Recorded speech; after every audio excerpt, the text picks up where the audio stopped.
আল্লাহ রাসূল সাল্লাল্লাহু আলাইহি ওয়াসাল্লাম বলেন, এই 10 দিনে যত নফল ইবাদত করা হবে, এই নফল ইবাদতের সওয়াব আল্লাহ 700 গুণ পর্যন্ত বাড়িয়ে দিবেন। সুবহানাল্লাহ। যে ব্যক্তি কুরবানি করতে পারবে না, কুরবানি করার সামর্থ্য নাই, সে নখ চুল কাটবে কি কাটবে না? কুরবানি যারা করবেন তারা যেভাবে এই 10 দিন নখ চুল কাটবেন না, ঠিক তেমনি ভাবে যারা কুরবানি করবে না তারাও এই 10 দিন নখ চুল এগুলা না কাটা তাদের জন্য মুস্তাহাব সুন্নাহ। কারণ হাদিসে পাকের মধ্যে আল্লাহ রাসূল সাল্লাল্লাহু আলাইহি ওয়াসাল্লাম এক ব্যক্তিকে উদ্দেশ্য করে বলছিলেন, ঈদুল আযহার দিনকে আল্লাহ রাব্বুল আলামিন আমাদের জন্য ঈদের দিন বানিয়েছেন। এই সাহাবী তখন প্রশ্ন করলেন, ইয়া রাসূলুল্লাহ, আমাকে একজন ব্যক্তি একটি উট দান করেছেন দুধ খাওয়ার জন্য, তো আমি কি আমার এই উটটাই কুরবানির দিন জবাই করে ফেলবো?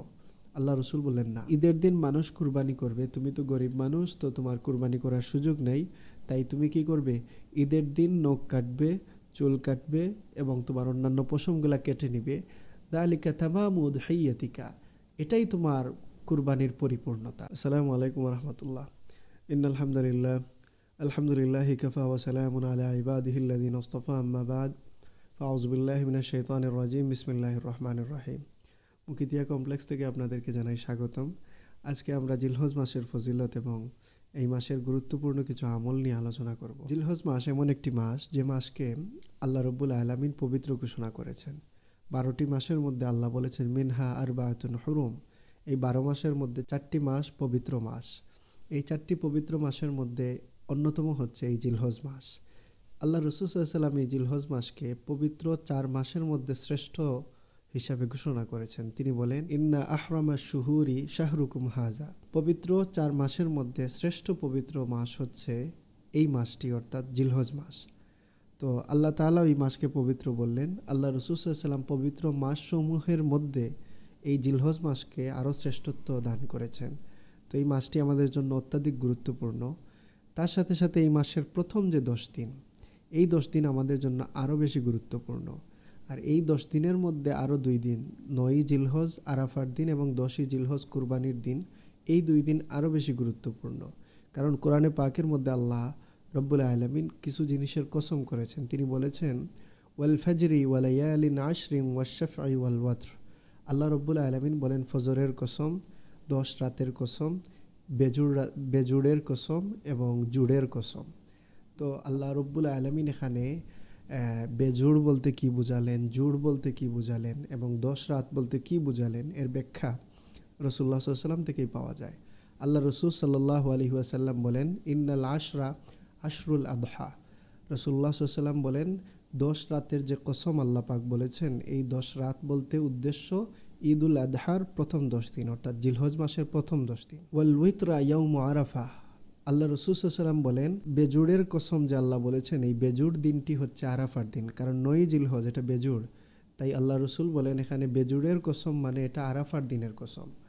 আর আল্লাহও বলেন ওয়াশ-শাফঈ, অর্থাৎ জুড়ের কসম। জুড় বলতে কি বুঝিয়েছেন? আল্লাহ রাসূল সাল্লাল্লাহু আলাইহি ওয়াসাল্লাম বলেন ওয়াশ-শাফউ ইয়াউমুন নাহরি। জুড়ের কসম মানে এখানে উদ্দেশ্য হচ্ছে কুরবানির দিনের কসম।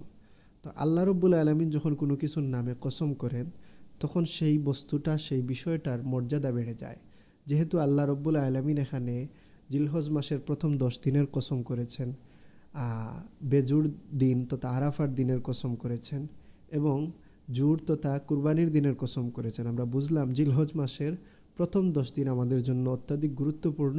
তার সাথে সাথে আরাফার দিনটাও আমাদের জন্য গুরুত্বপূর্ণ এবং কুরবানির দিনটাও আমাদের জন্য অত্যাধিক গুরুত্বপূর্ণ। তো প্রথমে আমরা আলোচনা করব যে এই জিলহজ মাসের প্রথম 10 দিন, এই 10 দিন আমাদের জন্য গুরুত্বপূর্ণ। এই 10 দিনে আমরা কি কি আমল করতে পারি, সেই আমলগুলার আলোচনা করতে গেলে আমরা প্রথমে বলবো এই 10 দিনের এক নাম্বার সুন্নাত হচ্ছে এই 10 দিন চুল, নখ এবং শরীরের অন্যান্য পশম যেগুলা কর্তন করার হুকুম আছে, এই 10 দিনের মধ্যে এগুলা না কাটা। এই 10 দিন আসার আগেই নখ চুল কেটে পবিত্র হয়ে যাওয়া, পরিষ্কার হয়ে যাওয়া এবং এই 10 দিনের মধ্যে এই কাজগুলা না করা। রাসূলুল্লাহ সাল্লাল্লাহু আলাইহি ওয়াসাল্লাম এই সম্পর্কে ইরশাদ ফরমান, তিনি বলেন, মান আরাদা আন ইউদাহিয়া ফালা ইয়াকলিম মিন আজফারিহি ওয়ালা ইয়াহলিক শাইআম মিন শা'রিহি ফি আশরিল আউয়ালি মিন জিলহিজ্জাতি। জিলহজ মাসের প্রথম 10 দিন যে ব্যক্তি কুরবানি করার নিয়ত করেছে, সে যেন তার নখ না কাটে এবং সে যেন তার কোনো ধরনের চুল না কাটে, পশম না কাটে। তো এই হাদিস থেকে আমরা বুঝলাম যারা কুরবানি করবে তাদের জন্য নখ, চুল এগুলা না কাটা সুন্নাহ।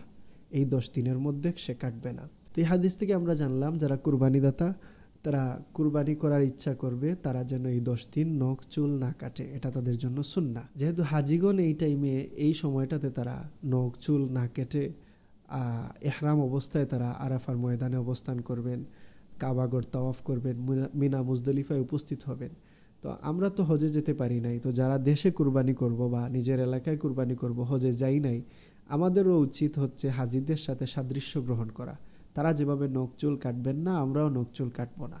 তো এই জন্য বলা হয়েছে যারা কুরবানি করার নিয়ত করেছেন তাদের জন্য সুন্নাহ হচ্ছে তারা এই 10 দিনে নখ চুল পশম কাটবে না, বরং তার আগে কাটবে অথবা কুরবানির ঈদের দিন কুরবানি করার পরে করবে। এখন প্রশ্ন এসে যায় যারা গরিব মানুষ কুরবানি করতে পারতেছে না তারাও কি নখ চুল কাটবে কি কাটবে না? তো এই বিষয়ে ফুকাহে কেরামদের মতানৈক্য রয়েছে, তবে অধিকাংশ ওলামায়ে কেরাম বলেছেন গরিব যারা কুরবানি করতে পারবে না তারাও এই 10 দিনের চুল নখ কাটবে না, বরং হাজিদের মতো তারাও সাদৃশ্য গ্রহণ করবে। আল্লাহ রাসূল সাল্লাল্লাহু আলাইহি ওয়াসাল্লাম একজন ব্যক্তিকে উদ্দেশ্য করে বললেন, উমিরতু বিয়াউমিল আদহা ঈদান, আল্লাহ আমাকে ইয়াউমুল আদহার দিনটাকে ঈদ হিসাবে পালন করার জন্য আদেশ করেছেন। জাআলাল্লাহু আযজা ওয়া জাল্লা লিহাযিহিল উম্মাহ, এই দিনটাকে এই উম্মতের জন্য আল্লাহ কুরবানির দিনকে ঈদ হিসাবে আল্লাহ ঘোষণা করেছেন। আল্লাহ রাসূল সাল্লাল্লাহু আলাইহি ওয়াসাল্লামকে একজন সাহাবী তখন বললেন, ইয়া রাসূলুল্লাহ, আমার কাছে একটি মাত্র মানিহা আছে, একজন ব্যক্তি আমাকে এই উটটা দান করেছে উটের দুগ্ধ পান করার জন্য, তো আমি কি আমার এই উটটাই জবাই করে ফেলবো যেহেতু আমার আর কোনো সম্পদ নাই? আল্লাহ রাসূল সাল্লাল্লাহু আলাইহি ওয়াসাল্লাম তখন বললেন, না, তোমার জন্য কুরবানি করা ওয়াজিব না, তুমি তোমার গরিব মানুষ, তোমার কুরবানি করার প্রয়োজন নাই। তুমি কি করবে? ঈদের দিন মানুষ কুরবানি করবে, তুমি তো গরিব মানুষ, তো তোমার কুরবানি করার সুযোগ নেই, তাই তুমি কি করবে? ঈদের দিন নখ কাটবে, চুল কাটবে এবং তোমার অন্যান্য পশমগুলা কেটে নিবে। যালিকা তামামু উদহিয়াতিকা, এটাই তোমার কুরবানির পরিপূর্ণতা। অর্থাৎ তুমি যেহেতু দরিদ্র মানুষ, তোমার যেহেতু সম্পদ নাই, তুমি কুরবানি করতে পারছো না, তোমার জন্য এটাই যথেষ্ট হবে। তুমি কুরবানির দিনে এসে এই 10 দিন চুল নখ কাটবে না, কুরবানির দিনে এসে নখ চুল কাটবে, তাহলেই তুমি এটা কুরবানির সওয়াবের মতো একটা সওয়াব আল্লাহ রাব্বুল আলামিনের দরবার থেকে পেয়ে যাবে। তার মানে একজন গরিব মানুষ যে কুরবানি করতে পারে না, সে যদি নখ না কাটে, সে যদি চুল না কাটে এই 10 দিন, কুরবানির দিনে সে যখন কাটবে তখন সেও আল্লাহর দরবার থেকে কিছুটা সওয়াব পেয়ে যাবে। এটাই তার জন্য কুরবানি হিসাবে গণ্য হবে, যেহেতু সে গরিব। ছোট বাচ্চা যারা আছে, যাদের এখনো বুঝ হয় নাই, তাদেরও চুল আমরা এই 10 দিনে কাটবো না। এতে তাদের একটা অভ্যাস তৈরি হবে, তারা এটা জানতে পারবে যে এই 10 দিনের একটা বিশেষ আমল আছে। তো যাই হোক, এই হাদিসের ভিত্তিতে উলামায়ে কেরাম বলেছেন যে ব্যক্তির উপর কুরবানি ওয়াজিব না, সেও নখ চুল কাটা থেকে বিরত থাকবে, এটা তার জন্য সুন্নাহ। জিলহজ মাসের এই প্রথম 10 দিনে বেশি বেশি নফল ইবাদত করা উচিত।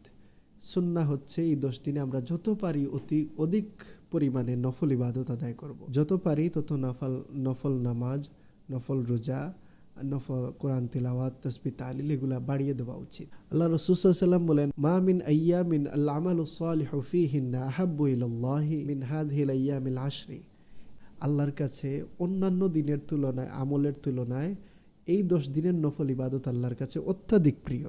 সাহাবায়ে কেরাম আল্লাহ রাসূল সাল্লাল্লাহু আলাইহি ওয়াসাল্লামকে বলছিলেন, ওয়ালাল জিহাদু ফি সাবিলিল্লাহ, ইয়া রাসূলুল্লাহ, জিহাদের চাইতে কি এই 10 দিনে ইবাদত করা অধিক উত্তম? আল্লাহ রাসূল বললেন, হ্যাঁ, জিহাদে যাওয়ার চাইতেও এই 10 দিনে নফল ইবাদত করাটা অধিক উত্তম, তবে ওই মুজাহিদ ব্যতীত যে মুজাহিদ আল্লাহর রাস্তায় নিজের জীবন এবং মাল কুরবান করে দিয়েছে এবং শহীদ হয়ে গিয়েছে, তার ফজিলত ভিন্ন। নতুবা স্বাভাবিক মুজাহিদের জিহাদের চাইতেও এই 10 দিনে ইবাদত করা আল্লাহর কাছে অত্যাধিক প্রিয়। এই জন্য আমরা বলবো এই 10 দিনে আমরা যত পারি বেশি বেশি করে নফল ইবাদত করা উচিত। এই 10 দিনে নফল ইবাদত কি কি করা যায়? আমরা এই 10 দিনের মধ্যে প্রথম 9 দিন, 1 তারিখ থেকে 9 জিলহজ তথা আরাফার দিন পর্যন্ত এই 9 দিন নফল রোজা রাখতে পারি। কারণ আল্লাহ রাসূল সাল্লাল্লাহু আলাইহি ওয়াসাল্লাম দাইমান জিলহজ মাসের শুরুতে 1 তারিখ থেকে 9 তারিখ পর্যন্ত রোজা রাখতেন। তাছাড়া আল্লাহ রাসূল সাল্লাল্লাহু আলাইহি ওয়াসাল্লাম বলেন, ইয়াদিলু সিয়ামু কুল্লি ইয়াউমিন মিনহা বিসিয়ামিস সানাতি, আল্লাহ রাসূল সাল্লাল্লাহু আলাইহি ওয়াসাল্লাম বলেন এই 10 দিনের প্রত্যেক দিন নফল রোজা রাখা, মানে 10 দিন বলতে 9 দিন, আরাফার তারিখ পর্যন্ত এই 9 দিন প্রত্যেক দিন রোজা রাখা 1 বছর রোজা রাখার বরাবর। যদিও হাদিসের সনদটা দঈফ, কিন্তু উলামায়ে কেরাম আমলের ক্ষেত্রে দঈফ হাদিসের উপর আমল করা যায় এই ফতোয়া দিয়েছেন। তো এই হাদিস থেকে আমরা জানলাম এই 10 দিনের মধ্যে প্রথম যে 9 দিন, এই 9 দিনের রোজা রাখাটা আমাদের জন্য অত্যাধিক গুরুত্বপূর্ণ। 1 বছর রোজা রাখার সওয়াব পাওয়া যায় প্রত্যেক দিনের রোজাতে। চাইলে 9টা কিংবা চাইলে 2-4টা রোজাও রাখা যায়, ইনশাআল্লাহ আমরা অশেষ সওয়াব হাসিল করতে পারবো। আল্লাহ রাসূল সাল্লাল্লাহু আলাইহি ওয়াসাল্লাম এই 10 দিনে তাহাজ্জুদ পড়ার প্রতিও আমাদেরকে উৎসাহ প্রদান করেছেন। রাসূলুল্লাহ সাল্লাল্লাহু আলাইহি ওয়াসাল্লাম বলেন, কিয়ামু কুল্লি লাইলাতিন মিনহা বিকিয়ামি লাইলাতিল কদরি। আল্লাহ রাসূল সাল্লাল্লাহু আলাইহি ওয়াসাল্লাম বলেছেন, এই 10 দিনের রাতের তাহাজ্জুদ লাইলাতুল কদরের তাহাজ্জুদের মতো, অর্থাৎ লাইলাতুল কদরে যেভাবে তাহাজ্জুদ পড়ার ফজিলত রয়েছে, এই 10 রাতের তাহাজ্জুদেরও তেমন ফজিলত রয়েছে। তো আমরা চাইলে যেভাবে নফল রোজা রাখতে পারি, নফল তাহাজ্জুদ আদায় করতে পারি। এছাড়াও আমরা অন্যান্য নফল ইবাদত, যেমন ধরেন তিলাওয়াত করা, জিকির আজকার করা, তাসবিহ তাহলিল করা, এগুলো আমরা বেশি বেশি করে করতে পারি। আল্লাহ রাসূল সাল্লাল্লাহু আলাইহি ওয়াসাল্লাম বলেন, ওয়াল আমালু ফীহিন্না ইউদাআফু বি700 দু'ফিন। আল্লাহ রাসূল সাল্লাল্লাহু আলাইহি ওয়াসাল্লাম বলেন, এই 10 দিনে যত নফল ইবাদত করা হবে, এই নফল ইবাদতের সওয়াব আল্লাহ 700 গুণ পর্যন্ত বাড়িয়ে দিবেন। সুবহানাল্লাহ। এই জন্য আমরা বলবো, যেভাবে নফল রোজা, নফল রাত্রিবেলা তাহাজ্জুদ আদায় করা, এটা যেভাবে ফজিলত আছে, যে কোনো নফল ইবাদত, দান সদকা বলতে পারেন, তিলাওয়াত বলতে পারেন, দুরূদ শরীফ পাঠ করা বলতে পারেন, যে কোনো ধরনের নফল ইবাদত আমরা বেশি বেশি করে আদায় করা আমাদের জন্য উচিত, কারণ আল্লাহ রসুল এইগুলোর প্রতি আমাদেরকে উৎসাহিত করেছেন। এই 10 দিনের নফল ইবাদত সম্পর্কে আমরা যদি বলি, আল্লাহ রসুল সাল্লাল্লাহু আলাইহি ওয়াসাল্লাম এই 10 দিনে আমাদেরকে আরও উৎসাহ প্রদান করেছেন, আমরা যেন এই 10 দিনে বেশি বেশি করে লা ইলাহা ইল্লাল্লাহর জিকির করি, আল্লাহু আকবার বলি, আলহামদুলিল্লাহ, এই তাসবিহগুলা পড়ি। আল্লাহ রাসূল সাল্লাল্লাহু আলাইহি ওয়াসাল্লাম বলেছেন, ফাআকসিরু ফীহিন্না মিনাত তাহলিল ওয়াত তাকবীর ওয়াত তাহমিদ। এই 10 দিনে তোমরা বেশি করে আল্লাহর তাকবীর দাও, তাহলিল তথা লা ইলাহা ইল্লাল্লাহ বলো, ওয়াত তাহমিদ এবং আল্লাহর প্রশংসা তথা আলহামদুলিল্লাহ বলো। তো আমরা এই ক্ষেত্রে 9ই জিলহজ আরাফার দিন ফজরের নামাজ থেকে শুরু করে 13ই জিলহজ আইয়ামে তাশরিকের শেষ দিন আসরের ওয়াক্ত পর্যন্ত যে তাকবীর বলা আমাদের জন্য ওয়াজিব। তাকবীরের মধ্যে দেখেন আমরা শুরুতে বললাম আল্লাহু আকবার, আল্লাহু আকবার, তারপর বললাম লা ইলাহা ইল্লাল্লাহু আল্লাহু আকবার, আল্লাহু আকবার, সর্বশেষে গিয়ে বললাম ওয়ালিল্লাহিল হামদ। তো আমরা দেখতেছি এই তাকবীরটা প্র্যাকটিস করলে আল্লাহ রসুল যে 3টা আমল করতে আমাদেরকে উৎসাহিত করেছেন, এই 3টা আমল একসাথে হয়ে যায়। তাই আমাদের উচিত এই 10 দিন বেশি করে এই তাকবীরটা আমরা প্র্যাকটিস করব। হযরত আবু হুরায়রা রাদিয়াল্লাহু তাআলা আনহু এবং হযরত ইবনে ওমর রাদিয়াল্লাহু তাআলা তাদের আমল ছিল, তারা যখন বাজারে যেতেন এই 10 দিনের মধ্যে উঁচু আওয়াজে তাকবীর দিতেন। ওনাদের তাকবীর শুনে ওনাদের সাথে সাথে বাজারের মানুষরাও তাকবীর দিত। তাই আমরা এই ঈদের তাকবীরটা এখন থেকে আমরা চর্চা শুরু করি।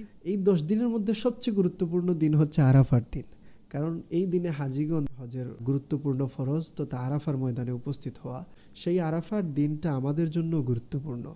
এই আরাফার দিনে আমাদেরকে আল্লাহ রাসূল সাল্লাল্লাহু আলাইহি ওয়াসাল্লাম কিছু ইবাদত করার প্রতি উৎসাহিত করেছেন। এর মধ্যে 1 নাম্বার হচ্ছে, এই আরাফার দিন আমাদেরকে বলেছেন রোজা রাখার জন্য। আল্লাহ রাসূল সাল্লাল্লাহু আলাইহি ওয়াসাল্লাম বলেছেন, সিয়ামু ইয়াউমি আরাফাহ ইন্নী আহতাসিবু আলাল্লাহি আন ইউকাফিরা আস-সানাতাল্লাতী ক্বাবলাহু ওয়াল্লাতী বা'দাহু। আমি আল্লাহর কাছে আশা রাখি, কেউ যদি আরাফার দিন রোজা রাখে, আল্লাহ তার পিছনের 1 বছর এবং সামনের 1 বছর, এই 2 বছরের গুনাহ খাতা আল্লাহ তার মাফ করে দিবেন।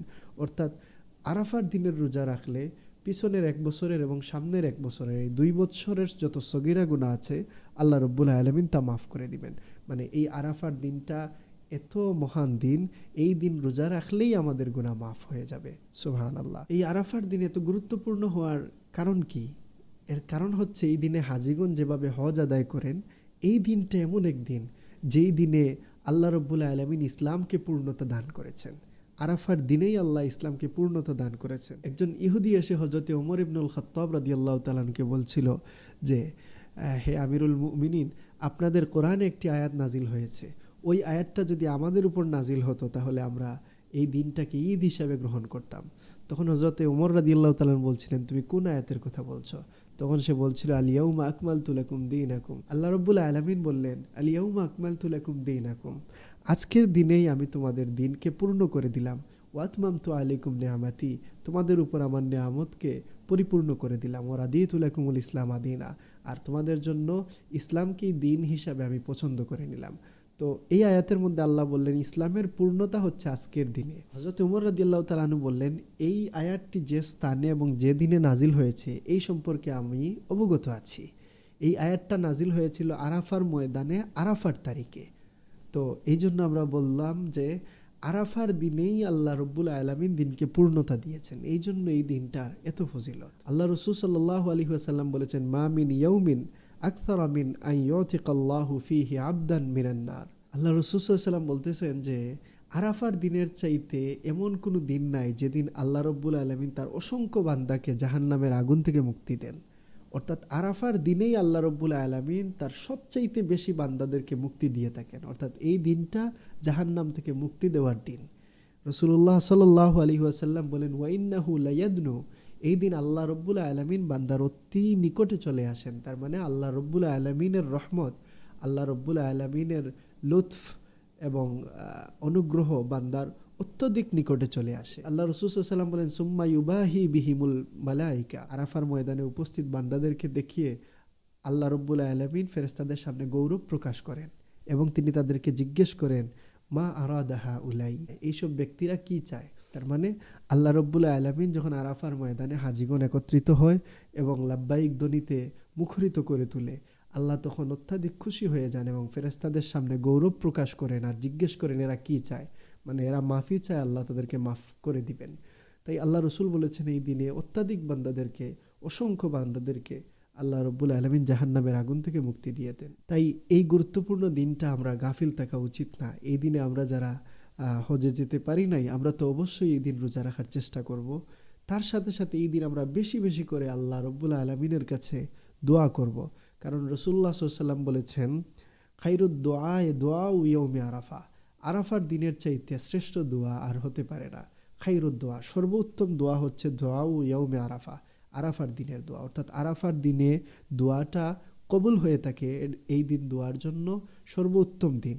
সুতরাং আমাদের উচিত এই দিনে বেশি করে আল্লাহ রব্বুল আলামিনের কাছে রোনাজারি করা, ইস্তেগফার পাঠ করা, আল্লাহ রব্বুল আলামিনের কাছে নিজের মনের কামনা বাসনা পূরণ হওয়ার জন্য আল্লাহর কাছে চাওয়া। এই 10 দিনের আরেকটি গুরুত্বপূর্ণ আমল হচ্ছে যে আরাফার দিন 9 জিলহজ, আরাফার দিন ফজরের নামাজ থেকে নিয়ে আইয়ামে তাশরিক 13 তারিখ 13ই জিলহজ আসর পর্যন্ত মোট 5 দিন আমাদেরকে প্রত্যেক ফরজ নামাজের পর একবার, অন্ততপক্ষে একবার তাকবীর বলা, এটা আমাদের জন্য ওয়াজিব। আল্লাহ রাসূল সাল্লাল্লাহু আলাইহি ওয়াসাল্লাম আরাফার দিন থেকেই তাকবীর বলা শুরু করতেন, আইয়ামে তাশরিক পর্যন্ত তিনি তাকবীরকে দীর্ঘ করতেন।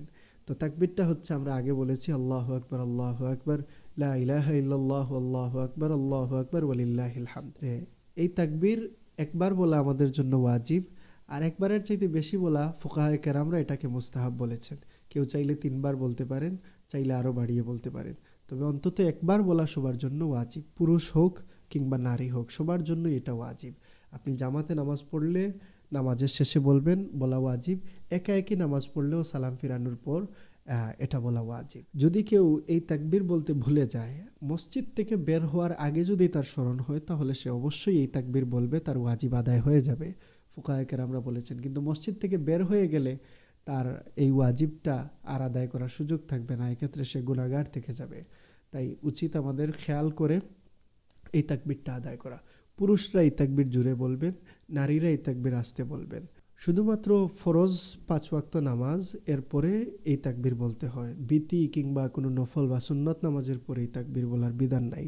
এই তাকবীর বলতে হয় ফরজ নামাজের পর। এই গুরুত্বপূর্ণ 10 দিনের মধ্যে অন্যতম আরেকটি গুরুত্বপূর্ণ দিন হচ্ছে ঈদুল আজহার দিন, অর্থাৎ 10ই জিলহজ, যেদিন আমরা ঈদুল আজহার নামাজ আদায় করব এবং কুরবানি আদায় করব। জিলহজের এই 10 দিন গুরুত্বপূর্ণ দিনগুলোর মধ্যে অন্যতম গুরুত্বপূর্ণ দিন হচ্ছে কুরবানির দিন। কুরবানির দিনটা, কুরবানির রাতটাও গুরুত্বপূর্ণ, কারণ হাদিসের মধ্যে ঈদের রাতটা দোয়া কবুলের রাত হিসাবে বর্ণিত হয়েছে। ঈদের রাতে ইবাদত করার প্রতি আল্লাহ রাসূল সাল্লাল্লাহু আলাইহি ওয়াসাল্লাম উৎসাহিত করেছেন। তিনি বলেছেন, যে ব্যক্তি 2 ঈদের রাতে ইবাদত করবে, তার কলব, তার অন্তর সেই দিন মারা যাবে না, যেই দিন মানুষের অন্তরগুলা মারা যাবে। অর্থাৎ যেই দিন মানুষ পেরেশানিতে থাকবে, ওই দিন সেই ব্যক্তি পেরেশান হবে না। তো ঈদের রাতে দোয়া কবুল হয়। ইমাম শাফি রহমতুল্লাহ আলাইহি বলেছেন 5 রাতে দোয়া কবুল হয়, এর মধ্যে 2টি রাত হচ্ছে ঈদুল আজহা এবং ঈদুল ফিতরের রাত। তাই কুরবানির দিনের রাতে আমরা বেশি করে ইবাদত করব এবং দোয়া করব। তার সাথে সাথে সকালবেলা যখন হবে, তখন আমাদের উপর ঈদের নামাজ পড়া ওয়াজিব। ঈদের নামাজের পর সামর্থ্যবান ব্যক্তিদের উপর কুরবানি করা ওয়াজিব। আল্লাহ রাব্বুল আলামিন বলেছেন, ফাসাল্লি লিরাব্বিকা ওয়ানহার, ফাসাল্লি লিরাব্বিকা, আপনি আপনার রবের জন্য নামাজ পড়ুন, মানে সালাতুল ঈদ। তো তো তাই ঈদের নামাজ আদায় করেন। আর ওয়ানহার নুসুকাকা, আপনি আপনার কুরবানি আদায় করুন। তাই ওলামায়ে কেরামরা বলছেন যে ঈদের দিন ঈদের নামাজ যেভাবে পড়া সবার উপর ওয়াজিব, এবং সামর্থ্যবান ব্যক্তিদের উপর কুরবানি করা ওয়াজিব। যেহেতু আল্লাহ রাসূল সাল্লাল্লাহু আলাইহি ওয়াসাল্লাম মদিনা শরীফে অবস্থান করেছেন 10 বছর, 10 বছরই তিনি কুরবানি করেছেন। কুরবানির দিনের আমাদের এই দায়িত্ব নামাজ পড়া এবং কুরবানি আদায় করা, এটা আমাদের উপর জরুরি। যাদের সামর্থ্য আছে তারা কুরবানি অবশ্যই আদায় করবেন। তো কুরবানির দিনের বিশেষ কিছু কাজ আছে, বা কুরবানি করার পদ্ধতি কি, কুরবানির পশু কেমন হবে, এটা নিয়ে আমরা আবার বিস্তারিত ইনশাল্লাহ আলোচনা করব। আগামী পর্বে ইনশাল্লাহ আমরা এই বিষয়গুলো নিয়ে আলোচনা করব। আপনারা আমাদের সাথে থাকেন। আমাদের ইউটিউব এবং ফেসবুকে আমাদেরকে ফলো করুন। আমাদের ভিডিওগুলোকে শেয়ার করে মানুষের কাছে পৌঁছে দেওয়ার জন্য বিনীত অনুরোধ। সবাই ভালো থাকবেন, সুস্থ থাকবেন। আসসালামু আলাইকুম রহমতুল্লাহ।